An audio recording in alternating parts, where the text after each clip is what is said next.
আজ আমি করে নেব ভোলা মাছের অসাধারণ টেস্টে ভোলা মাছের ঝাল। এই রেসিপিটা হাতে মাখা ভোলা মাছের ঝাল। ভোলা মাছের এই রেসিপি একবার যদি করে খান এর স্বাদ মুখে লেগে থাকবে, ভুলতে পারবেন না। আর ভোলা মাছ দেখলেই এই রেসিপি করে খেতে ইচ্ছা হবে। তাহলে চলুন আমি রেসিপিটা কিভাবে করছি আমার সঙ্গে থাকুন আর দেখতে থাকুন। নমস্কার, তাপসী রান্নাঘরে সকলকে স্বাগত। শুরু করছি নতুন একটা দিনের নতুন একটা ভিডিও। আজ আমি করব ভোলা মাছের দুর্দান্ত স্বাদের একটা রেসিপি।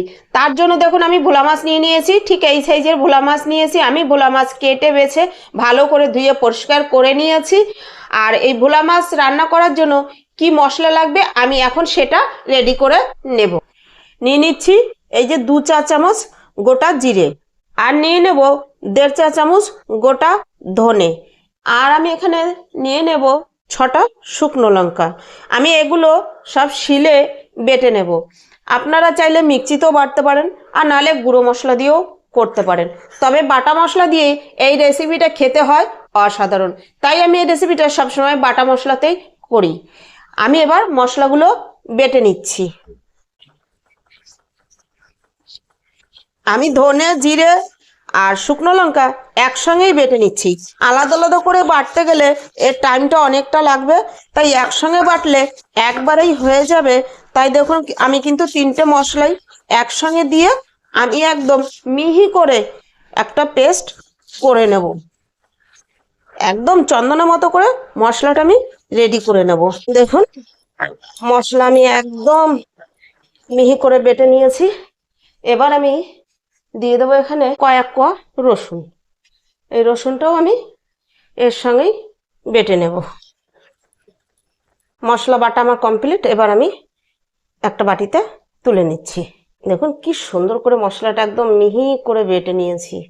এভাবে মশলা বেটে রান্না করলে রান্নার টেস্টটাই হয় অসাধারণ, দারুণ লাগে মশলা বাটা মশলা রান্না করলে। এবার মাছের মধ্যে আমি দিয়ে দিচ্ছি পরিমাণ মতো নুন, আর দিয়ে দেবো পরিমাণ মতো হলুদ, দিয়ে দিচ্ছি সর্ষের তেল। আমার যতটা দরকার আমি ততটা দিয়ে দিচ্ছি। এবার এই মশলাটা দিয়ে দিচ্ছি, যে মশলাটা বেটে নিলাম এই মশলাটা দিয়ে আমি এবার কিন্তু এই মাছটা ভালো করে মেখে নেব সব কিছুর সঙ্গে। তেল হলুদ নুন মশলা দিয়ে একসঙ্গে মেখে নেব। আপনারা একবার এইভাবে মশলা মেখে এই হাতে মাখা ভোলা মাছের ঝাল খেতে যে কি মানে অপূর্ব হয় বলে বোঝানো যাবে না। এই রেসিপিটা আমাদের ঘরে হলে আমাদের আর কিছুর প্রয়োজন হয় না, এই এক রেসিপিতেই খাওয়া হয়ে যায়। আর সেই দিন আমি অন্য কিছু বানাই না, কারণ আমি জানি অন্য কিছু করলে খাবে না, শুধু এই এক ভোলা মাছের ঝাল দিয়েই খেয়ে নেবে। তার জন্যই আমি আজ এই ভিডিওটা আপনাদের সঙ্গে শেয়ার করছি। অপূর্ব হয় খেতে। সব মশলা দিয়ে আমি ভালো করে মেখে নিয়েছি। এবার ঢাকা দিয়ে 10 মিনিট রেখে দেবো। ভোলা মাছের ঝালের জন্য আমার লাগছে এই যে এই সাইজের 2টো পেঁয়াজ আর মাঝারি সাইজের একটা টমেটো। আমি ভালো করে ছুলে ধুয়ে নিয়েছি। এবার আমি কেটে নেব। আমি পেঁয়াজ দুটো একদম ঝিরিঝিরি করে কেটে নেব। দেখুন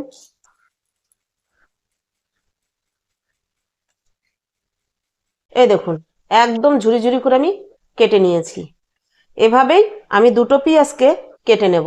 এই টমেটোটাও আমি লম্বা লম্বা সরু সরু করে কেটে নেব, তাহলে বেশ পেঁয়াজের সঙ্গে বেশ ভালোভাবে মিশে যাবে। এই দেখুন এরকম, এই যে এরকম সরু সরু করে কেটে নিচ্ছি। কড়াই বসিয়ে দিয়েছি।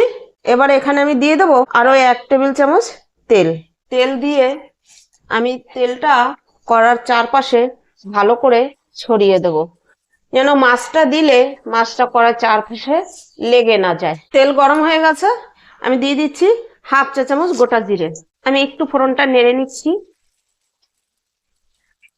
ফোড়নটা হয়ে গেছে, এবার দিয়ে দেবো এই যে মশলা মাখা মাছগুলো।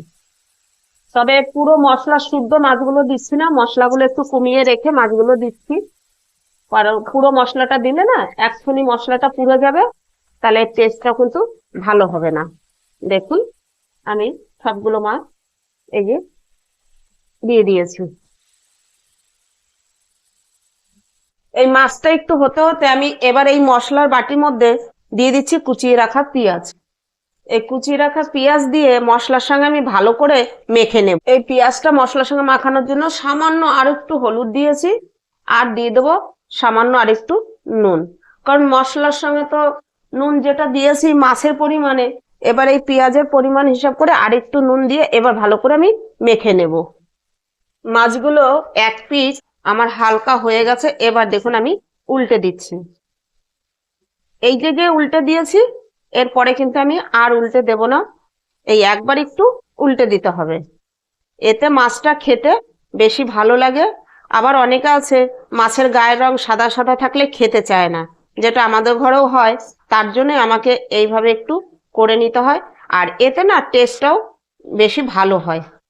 এবার এটাও এই মাঝারি আছে আর এক পিঠ এরকম হালকা ব্রাউন করে নেব। এবার এখানে আমি এই যে মশলা মাখানো পেঁয়াজগুলো এর উপর দিয়ে দিচ্ছি, সবগুলোই আমি দিয়ে দেবো এভাবে। এবার এখানে দিয়ে দিচ্ছি মশলার এই যে বাটি ধুয়ে জল, এই সামান্য একটু জল আমি এখানে দিয়ে দিলাম। দিয়ে এবার মাছগুলো এরকম আলতো করে একটু নেড়ে দিচ্ছি, যেন এই জলটা যেন মাছের নিচ পর্যন্ত পৌঁছে যায়, তার জন্য।